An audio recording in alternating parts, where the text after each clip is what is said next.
શ્રી પદ્મનાભજી ભગવાનની વાડી પરિસરમાં નવનિર્માણ પામેલા 5 પાંડવો અને રાધાકૃષ્ણ મંદિરનો પ્રાણ પ્રતિષ્ઠા મહોત્સવ યોજાયો. અમેરિકા સ્થિત દાતા પરિવારે ઉપસ્થિત રહી પ્રતિષ્ઠા યજ્ઞમાં આહુતિ અર્પિત કરી. પાટણ પ્રજાપતિ સમાજના ઇષ્ટદેવ ભગવાન શ્રી પદ્મનાભજીની વાડી પરિસરમાં આવેલા 5 પાંડવો અને રાધાકૃષ્ણના નવનિર્મિત મંદિર પરિસરનો પોષ વદ નોમને ગુરુવારના પવિત્ર દિવસે દાતા પરિવારના યજમાન પદે ભૂદેવોના વૈદિક મંત્રોચ્ચાર સાથે પ્રાણ પ્રતિષ્ઠા મહોત્સવ ભક્તિ સંગીતના સુરો વચ્ચે યોજવામાં આવ્યો હતો.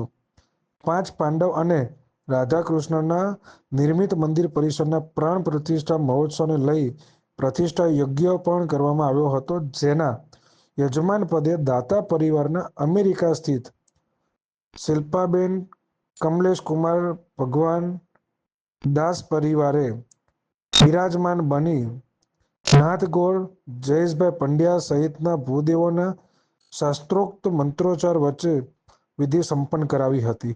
ભગવાન શ્રી પદ્મનાભજીની વાડી પરિસર ખાતે આયોજિત 5 પાંડવો અને રાધાકૃષ્ણના મંદિરના પ્રાણ પ્રતિષ્ઠા મહોત્સવ પ્રસંગે અમેરિકા સ્થિત પ્રજાપતિ સમાજના પરિવારજનો સહિત મોટી સંખ્યામાં પાટણ પ્રજાપતિ સમાજના ભાવિ ભક્તો ઉપસ્થિત રહી પ્રતિષ્ઠા યજ્ઞના દર્શન પ્રસાદનો લાભ લઈ ધન્યતા અનુભવી હતી.